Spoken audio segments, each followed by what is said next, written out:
What is up, Steelers Nation? Thank you so much for jumping on to another episode of All Steelers Talk. I'm Noah Strackbine, joined always by my main man, Steven Thompson. Find us on youtube.com/All Steelers Talk and subscribe anywhere you get your podcast. The Pittsburgh Steelers moved to 4-2 on the season with a 24-17 win over the Los Angeles Rams in Week 7. Cough, cough, Steven called it.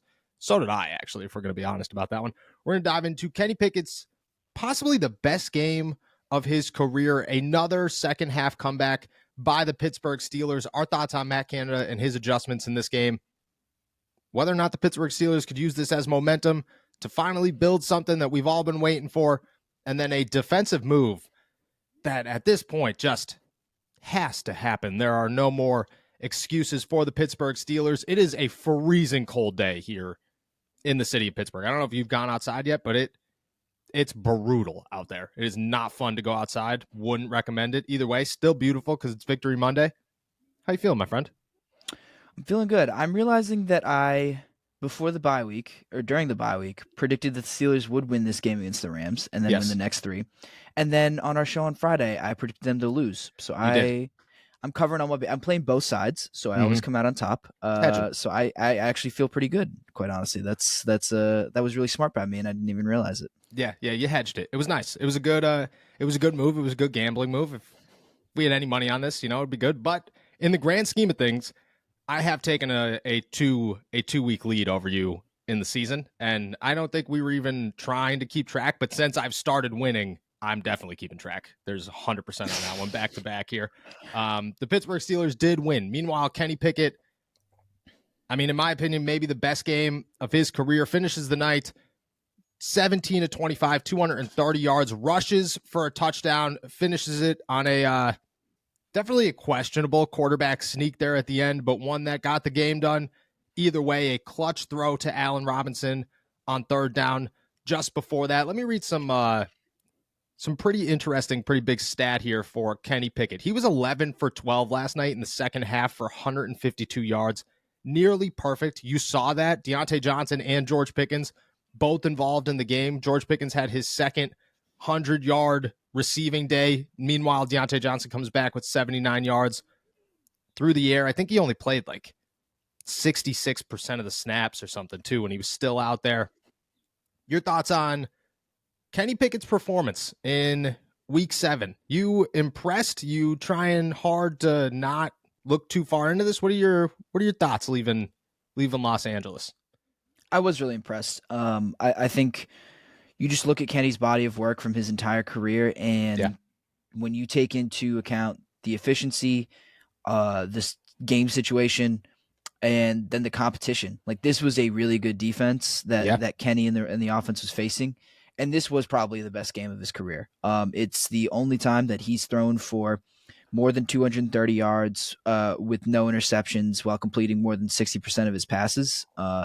He's never done that before. So he was efficient. I thought he was going to the right place with the ball. I thought he was accurate. And I think even when you think about when they struggled in the first half, I can't exactly put all of their struggles on him. I think there were a lot of kind of extenuating circumstances. They weren't running the ball as efficiently. They had penalties that were holding them back and kept them off the field and kept them behind the sticks. When he was really given a chance to command a clean offense and command an offense that was working with him and working for him, he was money like all day. So I thought it was his best performance of his career. I was really impressed, and a really nice step forward, not just for him, but the offense as a whole. Yeah, I agree. I looked at Kenny just from start to finish, and it was real early in the game. I started to think, Kenny doesn't look rattled. Kenny looks pretty comfortable out there. He looks confident in his arm. He looks confident in his offensive line. He's staying in the pocket. He's not trying to do too much. He's just making throws. People were getting on him about the George Pickens throw. I didn't think it was a great throw, but it wasn't like the worst throw in the world. The one where Pickens is sliding, right? And he kind of alligator armed it a little bit, right? Like that one? No, the one where, no, because that one was 100% a business call by Pickens. He knew, because the guy that he blindside blocked was coming into, he knew what was happening. And I'm not even upset about that one. Cause if I'm out there, I'm not making that catch either. I'm like, all right, pal, I'm trying to live another day. No, the deep ball early where Pickens caught it Oh, and he couldn't get his feet in bounds. People yeah. were getting on him. I think the bigger issue on that play was Allen Robinson was wide open in the middle of the field, like 10 yards in front of him. But I get that that was a pre-snap decision by Kenny that said, oh, that's one-on-one coverage. I'm going to George. And you can't criticize that. It's George Pickens. People are getting on him. I thought even that play, I thought start to finish, Kenny looked very smooth, looked confident. And then in the second half, I mean, Kenny Pickett became Kenny Pickett. He was the Kenny Pickett that we've seen on one drive a game, two drives a game, where it's just like, okay, this is do or die for the Pittsburgh Steelers. Kenny's got to do something, and then he does it. The difference was this was an entire half. This was the whole second half. Kenny Pickett came out and showed an entire body of work. I thought that was great. You're not gonna be able to win games 9-3. I think that's or like by going down 9-3 at halftime. I don't think that that's sustainable. But I do think that what Kenny Pickett showed was for the first time like, oh, okay, well, Kenny Pickett's an NFL quarterback. He's capable of doing these things. And like, it's hard to judge guys on a week-to-week basis, but still think it was good. His what were your thoughts on him, Deontay Johnson, George Pickens coming out? Is this an offense you look at right now and is this something that carry over? Is this something that you look at and say this is sustainable, or something that you're like, okay, I got to see this another week, another 2 weeks? What are your thoughts? Yeah, I think it certainly is sustainable. I mean, obviously you have to actually see it to believe it, but I think they have some really good building blocks in place. And I think they've really the getting Deontay back was so huge. I mean, Yes. I think we all knew it would help, but I think everyone kind of underrated a little bit, including myself, how much it would. How much it opened things up for George, how many times George was able to get single coverage, and then even Deontay getting single coverage and able to make a move and create some yards after the catch. I was not Deontay's biggest fan last year, but he is, I don't know, he's really Deontay Johnson this year. I think he looks more like the guy that the Steelers thought they were paying for, especially in this game. He was big, and it's a rising tide that I think lifts all boats, like adding this one guy back into the offense had a residual effect that helped everyone out from Kenny to George to the run game too. But yeah, I think there are really sustainable building blocks, especially because you also got the running game going too. Like that's another thing. I thought they blocked pretty well against a really good defensive line and created big holes for Jalen Warren and Najee to run through. And then Najee and Jalen, I mean, Najee especially, ran real angry, finished runs that were physical, and Jalen was doing his thing, making jump cuts and slithering through smaller holes. Like, I thought it was a really complete win. When we're going to talk about Kenny a lot, and we're also going to talk about George because he had a 100-yard game, but it was a really complete team effort. I thought, like, up and down, there were contributions from pretty much everyone in the lineup. Yeah, I agree. This was like, for all the times we've talked about, oh, the Steelers got to tell Kenny to do this, they got to tell Deontay to do this, they got to tell Jalen to do this, blah blah blah. I think somebody somewhere just kind of looked at Najee and said, dude, just run straight, man. Just run forward, and things work out so well in your favor. That's who you are. And once he started doing that, because you saw it early, he was trying to make cuts to the outside. He was trying to make moves, turn short yardage gains into long yardage gains. That's just not his game. Like, at some point, he just said, all right, I'm just going to run straight, and things are going to happen. And those all turned into like 7-8 yard runs. And you're like, that's exactly what you're looking for. If you're not like 7-8 yard runs win football games. They are the most crucial component to winning a football game, actually, is if you can execute. I mean, we've all done it. We've all played that guy in Madden. We've all watched the football game where the team just 6-yard run, 6-yard run, 6-yard run, 6-yard run. And then they win 17-10 because you have no time to score points, and they're just slowly ticking away the clock. I thought that was beautiful. Jalen Warren, too. I like that they got Najee involved in the pass game. My apologies to everybody who watched my parlay video. Jalen Warren having -1 yards receiving. Ridiculous. But I still agree with that one. I agree. I thought Deontay Johnson was huge. My thing on Deontay Johnson is last year, he didn't really have help. Like, George Pickens was huge, but George Pickens was still coming into his own, and the Steelers offense as a whole was only really utilizing him as a deep threat. Now that George Pickens is a star receiver for the Pittsburgh Steelers, Deontay Johnson is so dangerous because teams are like, well, what are we going to do here? Because, Deontay needs to be double teamed, but George Pickens needs to be double teamed. And you're going to go after George because that's George is a catch it 6 yards deep, take it to the house. Deontay's a catch it, 13 yards deep and get 20 yards. Both of them super efficient. You want both of them on your team, but I think that's what helps Deontay a lot. What were your thoughts on George Pickens and his costly penalty? The block, I thought, my only issue there is that he's been called for that before the season. So at some point, you know what I mean, kind of put it away, figure it out. But the taunting penalty there, he said that the Rams were getting under his skin, that they were kind of attacking him. I mean, people were complaining about that on social media a lot. A lot of people comparing it to DK Metcalf, saying this could be a big issue for the Pittsburgh Steelers if they don't get it under wraps early. Yeah, what are your thoughts on that? Well, yeah, I mean, the blindside block, I mean, he hit him in the chest. Like, he got all the way around on that one. Yeah, I understand agree. why they made that call, but I mean, I think you do make a good point though. Like, he's, you got to learn at some point. And that block, I don't think was super necessary to that play. No, but just get in front of him. Right.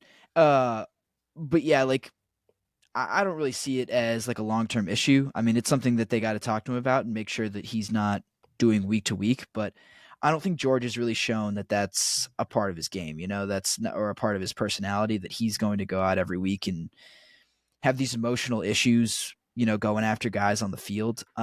It was an emotional game, and yeah, he shouldn't have gotten that penalty, but I don't know. I don't think he's shown that it's a long-term issue. Yeah, you don't want it to happen, but I'm not exactly worried about George, shooting this team in the foot consistently in the middle of games, because that's just, I don't know, that's just not that just like the numbers, the play that he's put on the field throughout 1.5 years in the NFL just doesn't back that up. Yeah, I agree. Like, I thought a lot of people were like, oh, George is so immature. He's got to grow up. People were losing their minds. And, like, I get it. You can't have those penalties. You got to be smarter than that. But Deontay had one of those penalties earlier, which was the weakest call of all time. That was like the pass interference on Akella Witherspoon shouldn't have been called. The refs stink. We know the refs stink in the NFL this season. They're really all time. But that time, like, get out of here. The George Pickens thing, like, dude, he's 22 years old. He's talking smack to a guy all night long. Like, it's just part of football. Sometimes that's going to happen. And sometimes you're going to say something that takes it too far and you have no idea where that bar is, where the line is for the ref. You just don't. You have no idea when they're going to throw a flag. You're just talking until they do. That's part of football. Just like you said, he hasn't done this like a whole ton. I think people carry the Georgia stuff into the NFL and they just say like, oh, well, he had issues in college and then he was yelling coming off the sideline last year and people were losing their minds about that. Like, okay, yeah, I would. Do you know how hard it had to be to keep yourself together through the 2022 season as anybody who was good at football on the Pittsburgh Steelers offense? Because I got a short temper. It's part of me. I would lose my mind working in that offense last season. You wouldn't be able to do it, especially if you're as talented as George Pickens and like somebody who like showed like immediately like, yeah, I could be involved in this. So I don't even count that. I don't think it's a big deal. Like, I think a lot of people are making a fuss about something that you're just like, okay, well, do you want him to not talk smack? Like, you want this guy just getting at him to just walk away? Because then at that point, like, I'm like, okay, soft. Soft? Well, yeah, that was just also like the tenor of the game. And I think Mike Tomlin made this point after the game where it's in a game like that, you can't like back down from it, Yeah. Like, there is a way to, I mean, you obviously want to avoid unsportsmanlike conduct penalties, especially, late in the fourth quarter when you're trying to mount a comeback. But I don't know. He was happy that the team showed some emotion and showed some fight. And he didn't exactly put it in this many words, but he basically said, I would rather they err on the side of being a little bit too fired up, a little bit too passionate instead of being passive, because I think that game absolutely demanded you to play with fire and you to be really passionate and play with force against a really good defense. So, if this becomes a pattern, then you're worried about it, but it's not a pattern right now. Yeah. It's just George being George a little bit. And Yeah. there's better ways to channel it probably, but I don't know. Maybe we're having a different conversation about this if they lose, and then we're ragging on George and we're telling him that, he does have to be more mature. But I don't know. They won, so I guess we get to treat it that way. That's exactly what it is. If you lose, this is a different conversation, but they won, so who cares? This is just like you said, just like Tomlin said, rather say whoa than sick 'em. George Pickens he's a Georgia Bulldog. He's had that fire in him since the day he showed up in Pittsburgh. Again, he's 22 years old, man. 22, 23 years old is like your prime smack talking age. At that point in your life, you've never been better. You are peaking physically, and you're just fine. You're just going to talk smack. That's just what you're going to do. You know? And I mean, like, the last point I'll make about it is that, like, there is a difference between, I think, what George was doing last year, which I did have a little bit of an issue with, when he was just yelling at teammates on the sidelines because he thought he wasn't getting the ball. Like, I don't think that's productive. But I think this was a little different. This is aimed at someone else. It's aimed at your opponent, and it's I don't know. It fit the tenor of the game. I thought this was very different from the emotion that he showed last year, which I thought at times wasn't necessarily the best thing for him to do. I agree. And if you go back and watch that game, which, I turned it back on after the actually midway through the Eagles-Dolphins game, I was getting a little tired. Najee Harris talked smack that entire game. Every time he stood up, he was this close to somebody's face screaming. So it was just part of the game. Like, that's just what the game was, made it better. I agree. All right. Next topic of conversation, weekly topic of conversation here. Matt Canada, that offense, puts up 24 points. 24 points. Shout out TJ Watt. I think you got to reward him with at least 7 of those points, because that interception was unbelievable. And on a day where everybody's talking about, oh, Myles Garrett is ridiculous, and Myles Garrett's going to win Defensive Player of the Year, Myles Garrett's the greatest defensive player of all time. And don't get me wrong, Myles Garrett looked unreal against the Colts. To be able to stay in a stance and jump over a human being from that stance, ridiculous. TJ Watt was like, nah, pal, look it, relax, okay? You want to double team me? I'm just going to come up with a quick interception here. Everything will be fine. Either way, Canada, that offense, 24 points against the LA Rams, a pretty good defense. I mean, did your thoughts change on Matt Canada yesterday? Did you look at that game and say, this is a building block? Did you look at that game and say, yeah, we've seen these moments before, this has got to be sustainable? Did nothing change? What are your thoughts? What was your reaction on Matt Canada? I don't know if much really changed, but I did think it was a pretty good game for Matt Canada.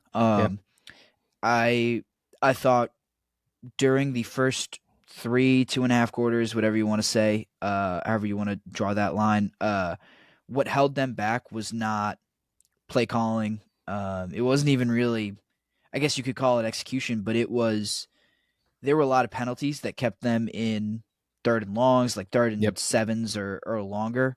And that really limits their playbook, especially against a defense this good. It allowed the pass rush to pin their ears back, took a lot of your playbook out of use. And then, in late in the 3rd quarter and then into the 4th quarter, they just played cleaner. They stopped shooting themselves in the foot, and they were able to stay on schedule with the run game that we talked about. Kenny was making good throws. I mean, Kenny was efficient for the entire game. It wasn't just, in the second half. So I think Matt Canada did get guys open. I thought there was a pretty clear plan to balance things with the run game. I also think I don't know, you can just see them continue to, you saw this a little bit in the Ravens game too, but the identification of George Pickens every time he's one-on-one, it's like back shoulder throw, shoulder throw, back shoulder throw. Like, there is clearly a plan that this team is developing, and they are, I don't know, maybe it took a lot longer than it should have, but guys are figuring each other out. Matt Canada seems to know what Kenny likes. Kenny seems to know what he's comfortable with and what his receivers are comfortable with. I don't know. I just felt like there was an overall much higher level of competency and preparedness, and the game plan was much more cohesive going into this game than I think we've seen in a long time, maybe ever, Yes, I agree 100%. This is the first time where we walked away from a game and we don't have to acknowledge that, there was that one really stupid shuffle pass. There was that one really stupid play call on third down. There was that one just like nonsense pitch out of nowhere, or inability to score at the 1 yard. Like there was none of that. And that was the first time in Matt Canada's entire Steelers career where we have walked away from a game and said, yeah, wasn't perfect in the first half, wasn't even close to perfect in the first half, but they didn't do anything like overly dumb. You didn't walk away and go, man, why would you do an end around to Calvin Austin on 2nd and 10? We didn't see one jet sweep, I don't think. Not was one. There a jet sweep? Yeah. There was not one.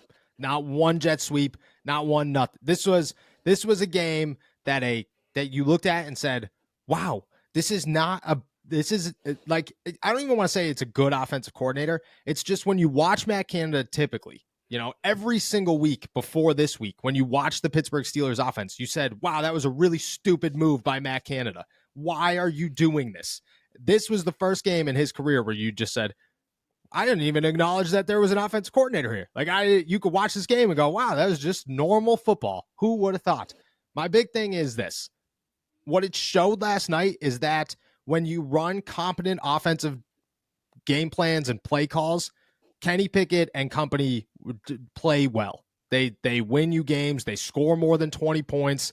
Like you got to remember, the Steelers averaged 15.8 points going into that game. They scored 24. That is ridiculous. That is like, that's an unbelievable score for the Pittsburgh Steelers.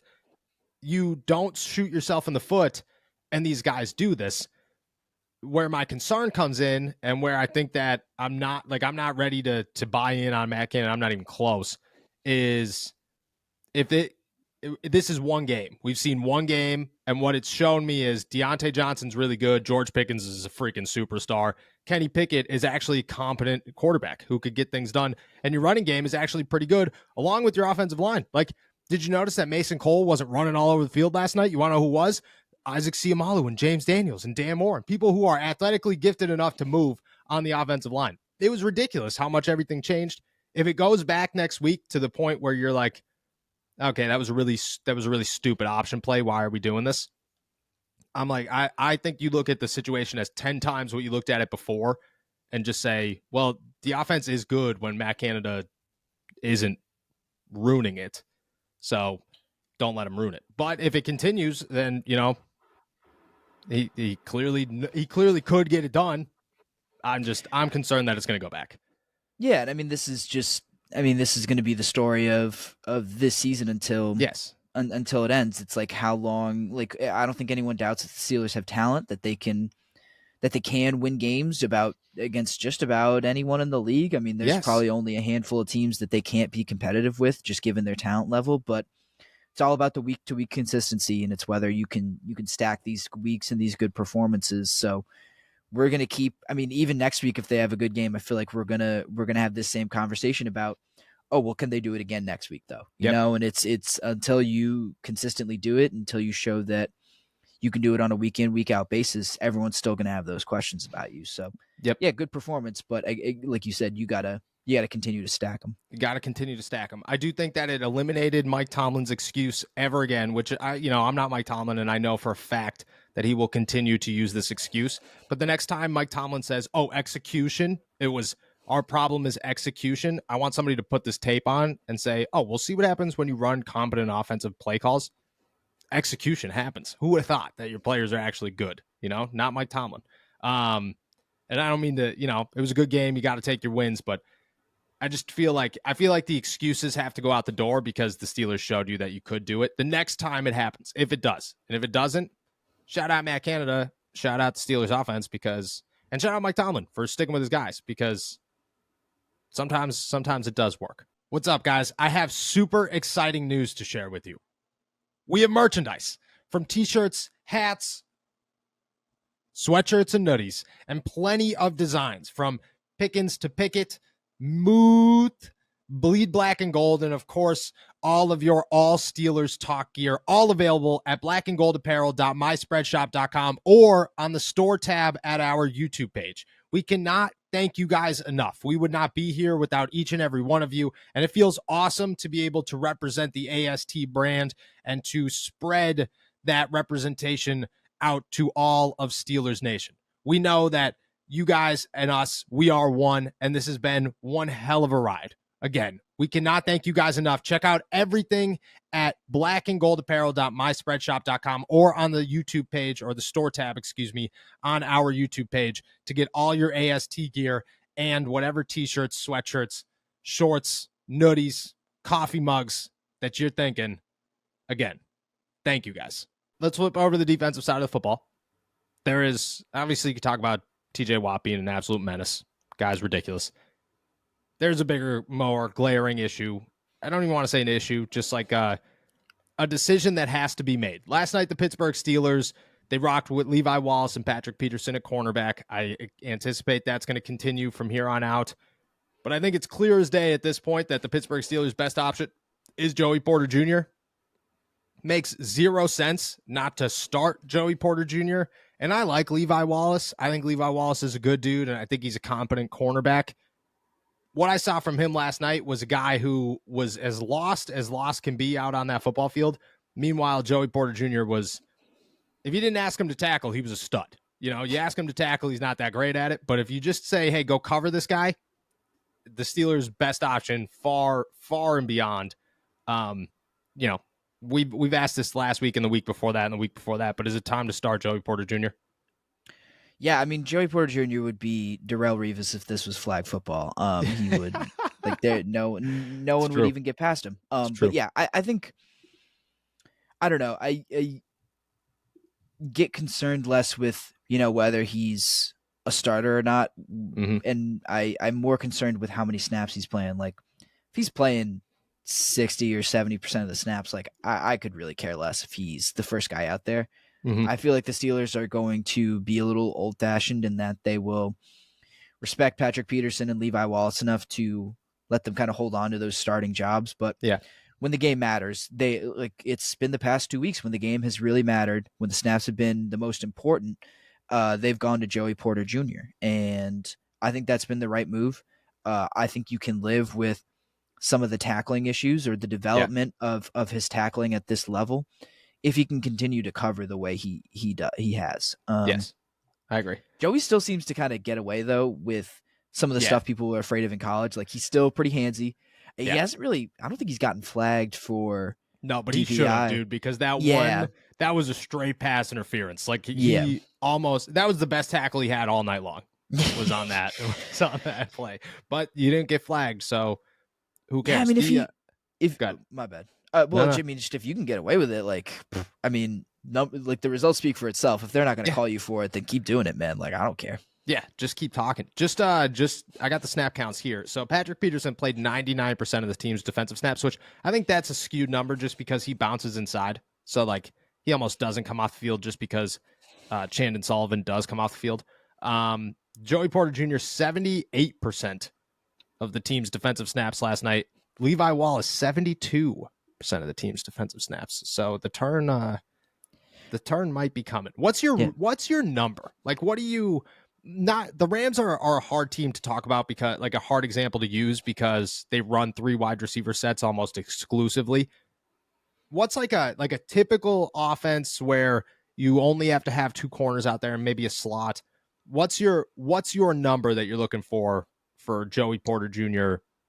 I want to say Levi Wallace because, like we said, Patrick Peterson's a weird number to work with, but like a Joey Porter to the starters kind of split.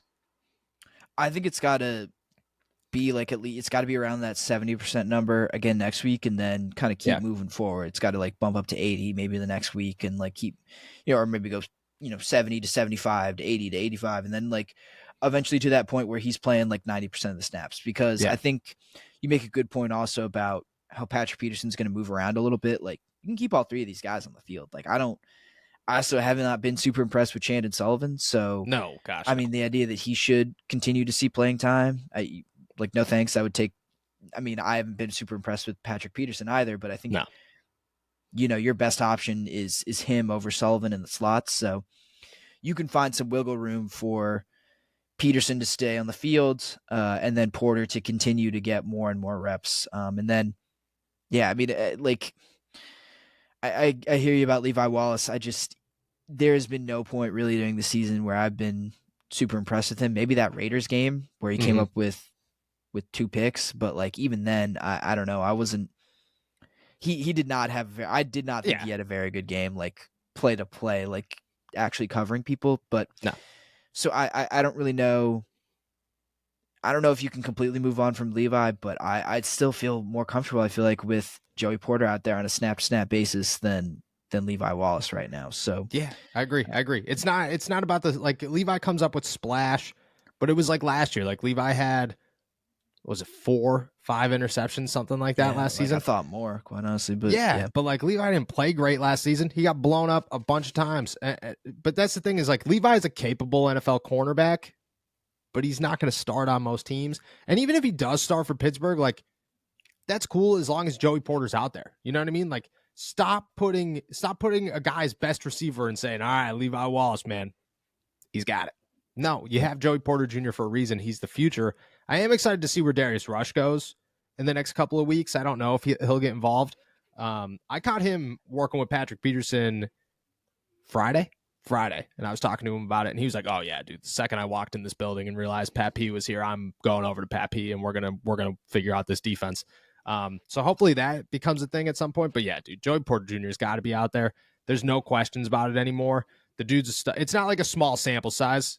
And like, honestly, if Terrell Austin like took the podium on Thursday and was like, "Yeah, man, until he could tackle, he can't start," I'd be like, "All right, I get that. You know, you gotta be able to tackle." But if he just keeps saying things like, "Nah, I don't think he's ready to take on that role yet," I don't think he's actually watching film. I think he's just like dozing off, you know, or staring at TJ Watt, something.